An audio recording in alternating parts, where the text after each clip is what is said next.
what is my life? My whole life is a fucking lie. Can I get your name and where you're from, if you don't mind? I'm Kai. Kai, can I get spelling for you, buddy? Straight out of Dogtown, K-A-I. Hola Chula! Thank you so much for clicking on to this video, and if you are new here, well then, hi, hello.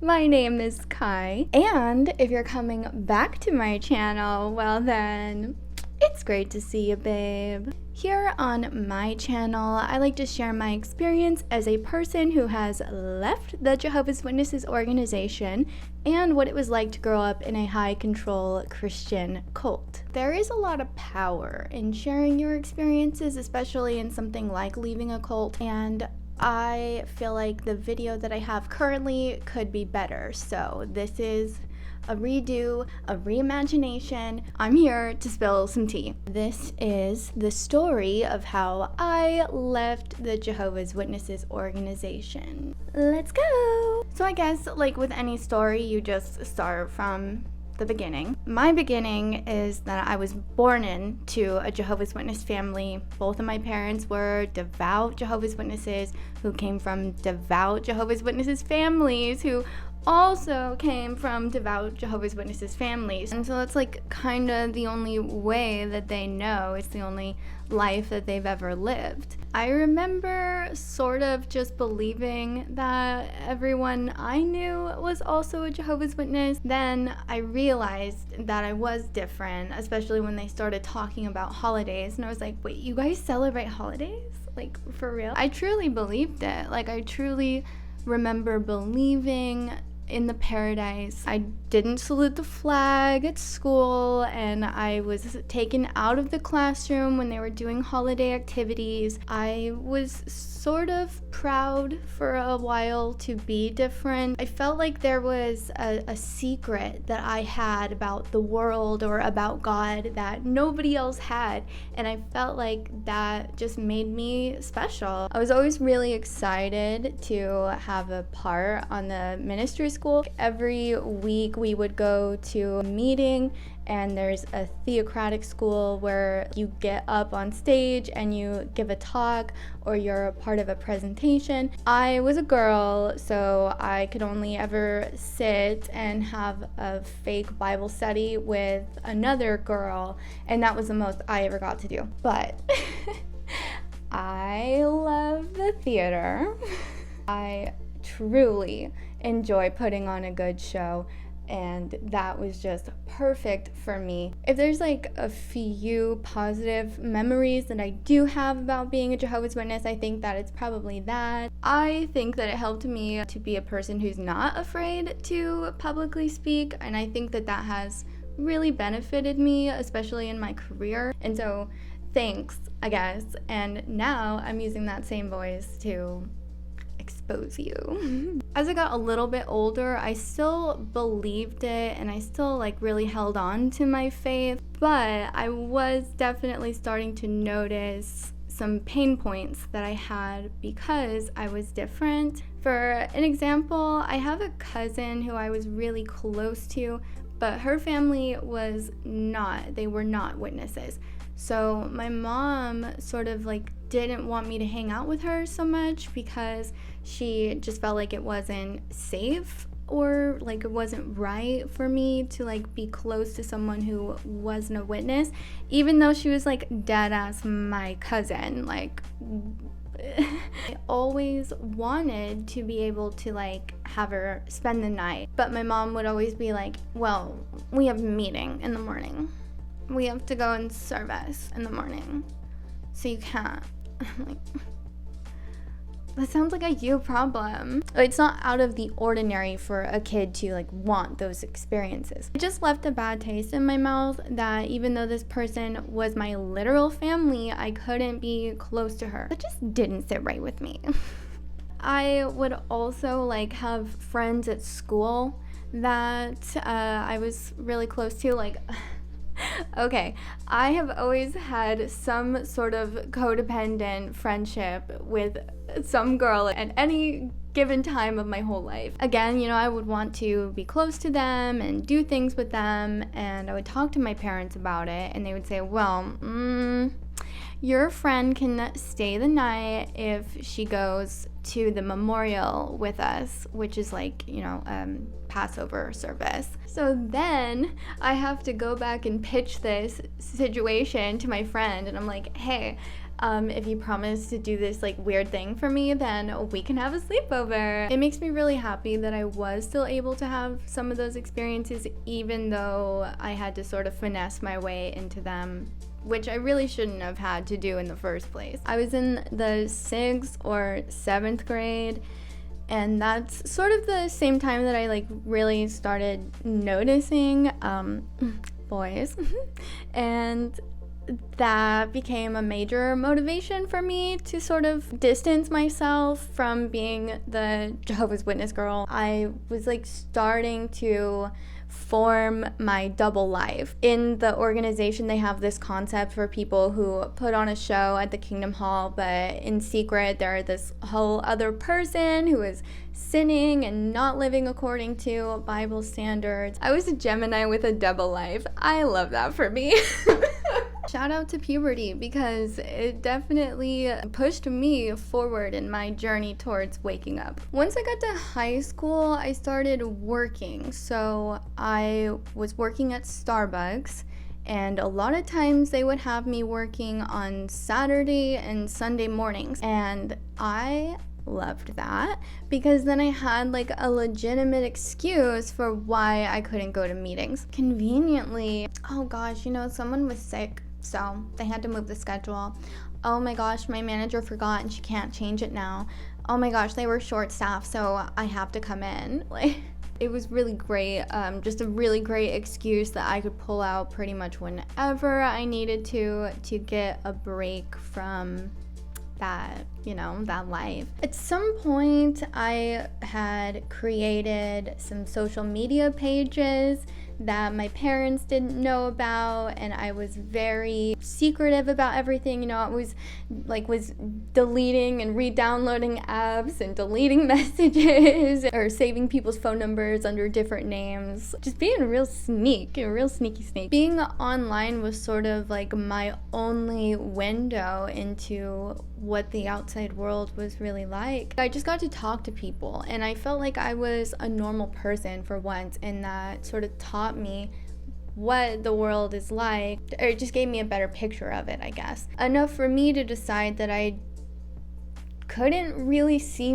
myself being a Jehovah's Witness when I got older. Like, even if I still believed it, I just couldn't commit to having that lifestyle. But by this point, like, I was already baptized, so I just spent like a lot of my early teens preparing for the day that my parents like stopped talking to me, trying to mentally and emotionally prepare myself for that at a very young age. So I dealt with that for many years when I should have been focusing on other things and just not having to deal with that pressure all the time. So yeah, I was sort of doing my own things online and being a different person at school. I was trying to come out of my shell. I was trying to have more normal experiences. It was this perfect balance that I had, and I learned to switch modes, I guess, depending on where I was and, you know, who I was around. But also that was like one of the most miserable times in my whole life, once I realized that I didn't really want to be a Jehovah's Witness, because suddenly I felt so limited and so restricted, and I just felt like it wasn't fair because it wasn't something that I was ever able to choose. It was sort of just written in stone for me before I was ever even born. I think that led me to become very resentful of my beliefs, but also of my parents. I never had an opportunity to say like, hey, this isn't what I want for myself as a child. I couldn't say that. I couldn't say those things as a child. It wouldn't matter even if I did. I really loved school. I loved learning. I loved making my teachers happy. I think that was probably oh my god, you're an adult and you're telling me I'm good. Thank you so much. I took school very seriously, but it was also like the only time where I felt like I could be myself, or like I could experiment with who I thought I wanted to be. I really tried my best to push myself or to excel, even though I didn't really think that I was going to go to college because my parents were very against that at the time. I took a lot of AP classes, and I took AP World Civilizations, and I had to learn this concept of critical thinking. Like, you have to understand this concept, how to read between the lines and look at the context, be able to articulate what the text is telling you. So I really started to try to apply that in my everyday life. Then I started sort of seeing how word salady the Watchtower publications are, and some things just started to sort of come undone for me. One Sunday, we had a brother come to our congregation to give a talk, and the talk was about beware of independent thinking. And when I heard that, I was like, is this real? Is this real life right now? And literally, like, he was saying, like, we do not think for ourselves. It is not up to man to direct his own steps. We need to listen to the organization, and the society gives us all of the information that we need, and we'll learn everything about God from the Watchtower. And I was like, oh my God. Oh my God. Okay. And then I got up from my seat and I went to the bathroom and I took out my phone and I Googled Jehovah's Witnesses cult. And 1,000 things were like, yeah. Yep. And I was like, oh my God. Okay, I still have to sit through the rest of this meeting. I still have to sit and listen to this brother really get up here and tell me not to think for myself. And I remember like feeling so afraid and just like, oh my God, what is my life? My whole life is a fucking lie. Oh my God, everything is like happening in slow motion all around me. Nobody knows that we are in a cult right now, and you can't say anything. You can't just stand up and say, oh my God. We're in a fucking doomsday cult. And after that point, everything else just started to make so much sense to me. This is why I feel so depressed. This is why I feel like I have no control over my own life. This is why I feel like I have, nightmares about the Great Tribulation and Armageddon, because it's been shoved in my face and I've been a victim of fear-mongering my whole life. And I had no idea, and I felt so betrayed, and I felt so enraged that my parents and my grandparents and their parents too got fooled into serving an organization that has been lying from its very inception. And I had no idea what to do. I was afraid, because now I've looked at apostate material. I'm definitely gonna get disfellowshipped now. My parents are gonna kick me out of the house. These are all the thoughts that you have. From that point on, like, I felt so much more free to sort of just do whatever I wanted. Like, I'm gonna get away from this as soon as possible. And the moment that I do, it's balls to the walls, baby. I'm gonna live my best life. I'm gonna do whatever the hell I want. I got a little too comfortable with all of my social media and like my double life, and let me set the stage for you. It's a Sunday meeting, and I wore this really pretty one-sided romper under a skirt, a very modest skirt. It was a problem that I had one of my shoulders out. So my dad got pulled aside, pulled into the back room by one of the elders, and they were like, maybe you shouldn't let her wear that next time. Oh, my bad. I thought it looked nice. Then they asked him if they could come over to our house. When my dad told me and my mom that the elders were going to come to our house, I was like, oh, oh my god, so fun. But inside I was like, okay, what's going on? What's the hubbub? I was so nervous that whole week leading up to Wednesday. They came over to our house and they had dinner with us, and it was a very nice time. And I was like, oh, maybe they truly just wanted to, see how we are and give us some encouragement or whatever.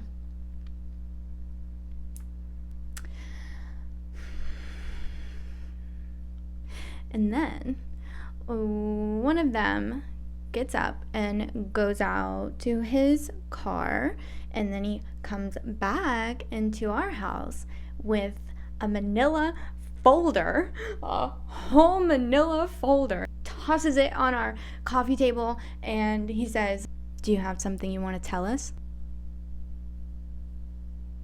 Me? And then they showed my parents screenshots of things that I had posted on Instagram and things that I had said on Twitter and comments that I had replied to.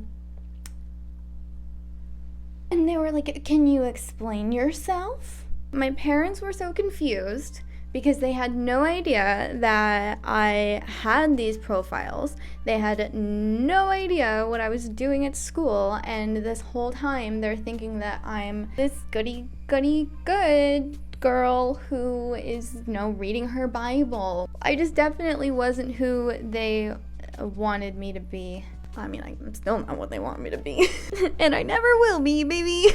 Once my parents found out about everything that I was doing, essentially behind their backs, I felt like they went from seeing me as their daughter to just seeing me more as a stranger. I started to feel like I was living with roommates and not my mom and dad. Our relationship just became really disconnected and really strained. And granted, I never really felt like I could talk to them anyway. So I was so used to just dealing with everything by myself. I just knew that that wasn't safe. That wasn't a safe place for me to express myself. As a result, we just really drifted away from each other. And that feeling still really resonates with me. I do still feel like they are basically ashamed of me. And that was brutal. All of this happened when I was 15. So for the next 3, almost 4 years, I was just living in constant tension and also anxiety, and just counting down the days until I would be able to leave. The longer that carried on, the easier it was for me just to say, well, if I lost this, what did I really lose? Being cross-examined by 2 men in your living room in front of your mom and dad is extremely humiliating. They were asking me things like if I had ever had sex, or if I had ever taken naked pictures of myself. They wanted to know if I had a boyfriend. They wanted to know just all of these really intimate things. And I was like, what? First of all, no one with that amount of neck jiggle should be able to ask me if I've ever had sex in front of my dad.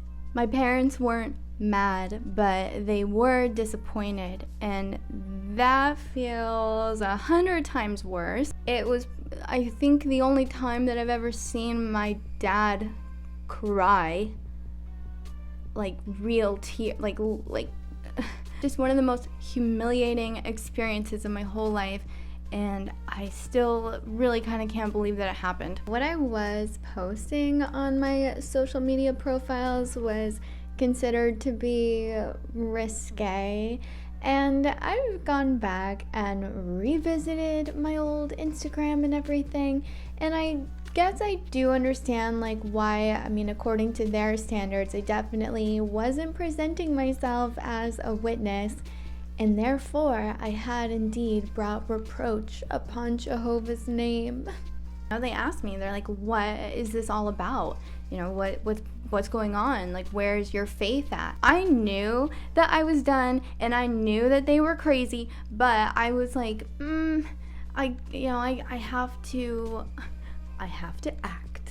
I have to act my way out of this. I have to tell them everything that they want to hear me say. I have to beg for forgiveness and swear on God that I am repentant and I will change my ways right now. They said, okay, we're gonna give you a week and we're gonna see if this requires judicial action, which basically means that they were gonna decide if they wanted to disfellowship me or not. And that was probably the longest goddamn week of my whole life. They made me like start reading articles and watching videos, and they were really trying to get me back in line. I was really scared that my parents were going to shun me or that everyone else was going to shun me. We had a convention like that weekend or something, and there was a girl from my congregation who gave her experience during the convention. She got to share something about, you know, like her faith and why her faith is strong and why she believes in Jehovah so much. And in that moment, I hated myself. It was like I never felt a wave of self-loathing like that ever before in my life, because I knew that I didn't believe it, but I wanted to. I wanted to for the sake of my family, because they eventually got back to us and they said that it wouldn't be a judicial problem, that basically it wasn't serious enough for me to get disfellowship, and they were just gonna like keep an eye on me basically. But oh my god, and this is kind of wild. The next midweek meeting that we had, they gave a local needs part, which a local needs part is like a monthly talk that the head elder will give about some sort of like issue that they're having, or just something that they want you to be cautious about. And the next talk that we had after all of this had, you know, happened with me and my social media stuff, they got up on the platform and he was like, we need to be witnesses everywhere, even online, even when we think that nobody's watching us. Jehovah's watching us. Damn, at me next time. You're welcome. After this talk happened, though, I definitely felt like a shift from people in the congregation. It was almost like everybody sort of knew what happened, and they were preemptively shunning me, even though I was not disfellowshipped. It just felt like everyone was really trying to keep their distance from me. I got really super depressed. I just went through a phase of like really hating myself and wishing that I was somebody different so that things would be easier for me at home. I also thought about becoming emancipated, and I even started talking to like some of my teachers about that, because I felt like the way that it was going wasn't sustainable. And I was really nervous that they were going to kick me out if I had been shunned. So I figured I would just prepare. I would just get it in place. I would figure out how to take care of myself as a whole sophomore in high school. And I had a lot of feelings of inadequacy, and like I had no control over my life or over the things that were happening to me. It just gave me a lot of, you know, problems. Problems that I'm medicated for now. Would I have had those problems even if I hadn't grown up in the organization? I don't know. All I do know is that a lot of the issues that I have are due to the way that I grew up. And eventually I just prepared for the inevitable. I knew that I was going to leave. I knew that it was going to be hard. I knew that I was risking a whole lot to have my independence or to have my freedom. And I just dealt with it. I just knew that I was going to have to learn how to do for myself and how to provide for myself. It just made me into the strong person that I am today, and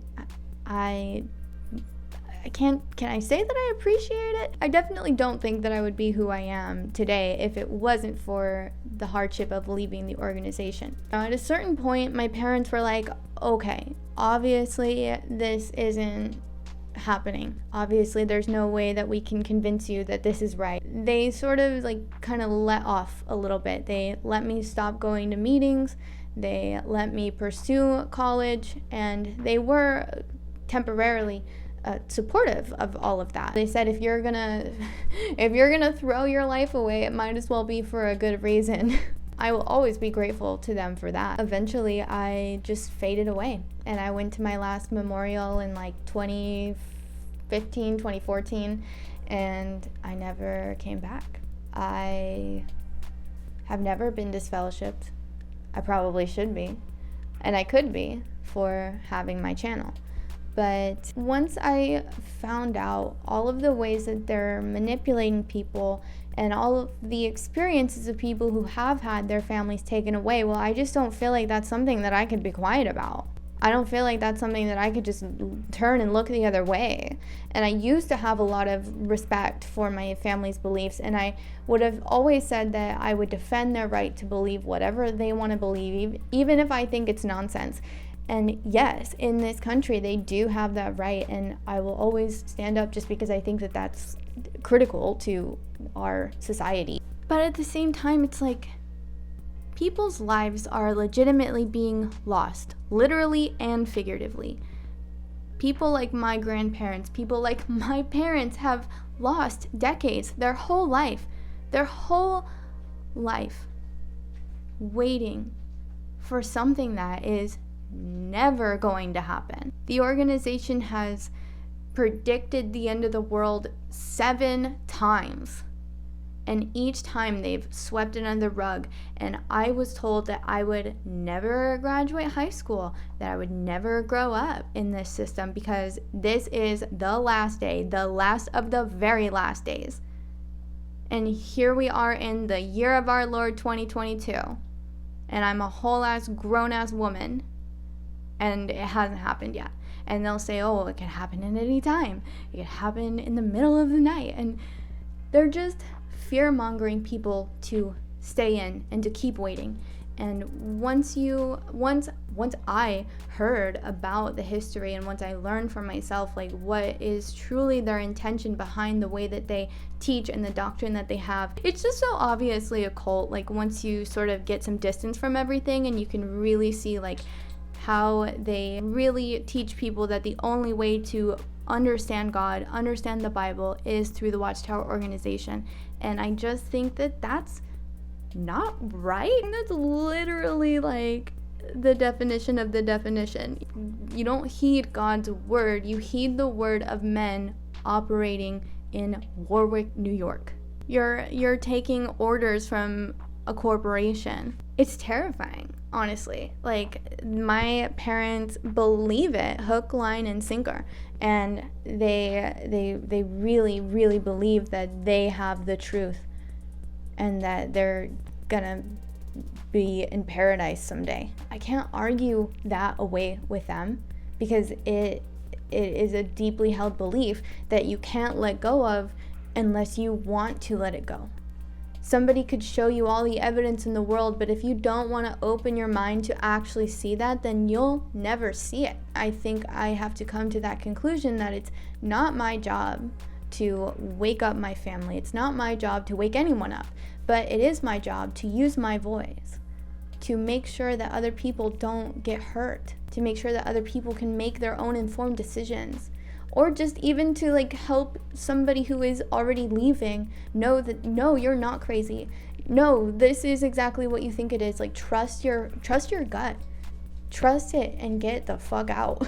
Once I did leave, always had elders calling my phone, trying to get in touch with me. I even had an elder show up to the Starbucks that I was working at, and I was carrying a tray into the back room to like start doing dishes, and he came into our back room and he was like, I need to talk to you. It's very important. Like, what's going on with you? We need you to talk to us. What's going on with your spirituality? And I was like, excuse me, sir. Excuse me. You can't be back here. Like, it was so inappropriate, so weird. Everything that they were doing was just reinforcing to me, like, the holy shit, this is a cult. Look at how desperately they're trying to keep me in. Look at how crazy they're going because I'm leaving. Like, oh my, like, just, I think they gave up. I moved out of my mom and dad's house eventually, and I was just totally, my own person. I was independent and doing my own thing, and I just kind of never came around again. So I don't know, it's like I have like this passive relationship with my family still, and I am very grateful to have at least that little bit of contact with them, but it's definitely nothing like the kind of relationship that I wish I could have with them. But I had to accept that they were not capable of giving that to me, and I need to find that fulfillment elsewhere. After that, it was really smooth sailing, sort of. I've been through a lot of shit after I left the Watchtower too, but again, I think because I had to grow up so fast and I had to be so strong so fast, I was really able to roll with the punches, I guess, and I've been doing very well actually lately. Yeah, I think every year sort of gets better, easier, especially now that I'm taking my mental health more seriously and I'm working through a lot of these things in therapy, and it's just reinforced to me what I thought all along, that this is all about control. It's not about building a relationship with Jesus. It's not about resurrecting the dead. It's not about paradise. It's literally about money, power, and control. As a person who loves the archetype or the character that is Jesus Christ, I think it's really stupid and just really disgusting to use the Bible to control and manipulate people into serving your cult, into donating their hard-earned money and giving their whole lives in service to you so that you can just keep delaying and delaying the end of the world. You can only make so many excuses. You can only have so many great disappointments until people just all start to wake up. They all start to realize that it's bullshit. I understand that there are some people out there who will never leave. Even if they know it's bullshit, well, it was still a good way to live your life. My goal is to help as many people realize that that's not the only way that you have to live, that you can, have a fulfilling and successful life outside of the organization. And it's so important and critical that you make the most of the time that you have here, because it's quite literally the only time that you will ever have. It's the only time that any of us ever have. And so for people to waste that, waiting for something more, something impossible, well, I think that's really tragic. I can't stand here knowing how amazing it is to be free of mind, to be able to do whatever I want with my life. I can't have that experience and not try to tell you about it and not try to make sure that other people know what is really going on. What they're really doing to people. There are a lot of scandals that Watchtower is involved in that I haven't brought to my platform because I just want to make sure that I would talk about those kinds of issues in the best way that I possibly can. The evidence is out there, and if you want to see it, then you will. Basically, if the Watchtower is true, then it's true even when it's scrutinized. If you can put it to the test and it's still true, well, then at least you know. At least you know that you have the truth.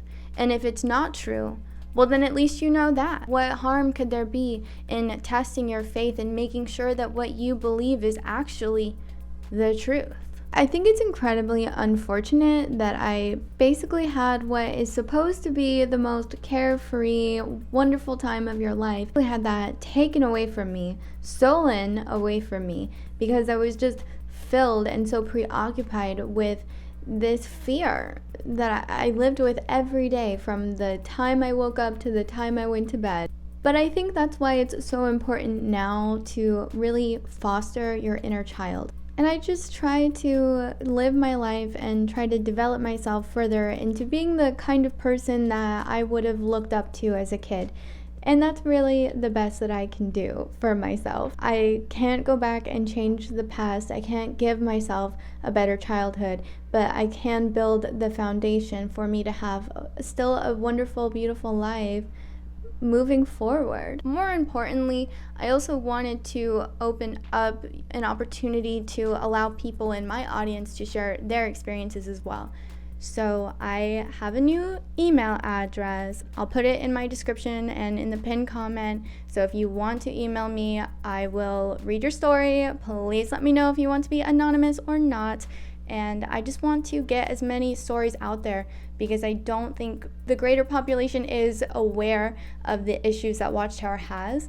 And I just want to make sure that we tell everyone. No one can tell me that this wasn't my lived experience and that I don't have a right to share that. And that very same thing is exactly true for you. But that was just my thought, just my story, and just my video.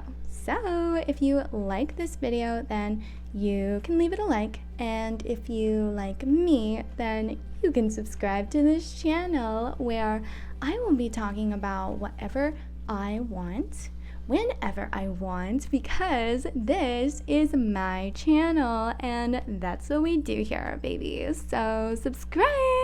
And as always, Chulas, I hope that you are having a beautiful, wonderful, amazing rest of your day. Bye!